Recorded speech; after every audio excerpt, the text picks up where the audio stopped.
Suatu masa dahulu, dapur tradisional menjadi nadi kehidupan masyarakat kampung di Malaysia.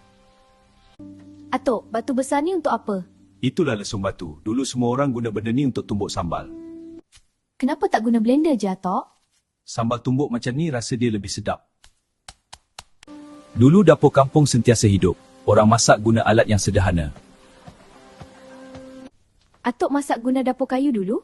Ya, api kayu buat masakan jadi lebih wangi. Sekarang semua orang guna dapur moden. Betul, tapi alat lama ni penuh kenangan. Berat juga nak tumbuk macam ni.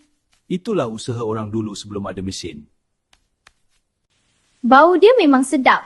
Masakan tradisional ada rasa yang istimewa. Atuk, nanti Aisyah nak cerita pasal alat masak ni dekat kawan.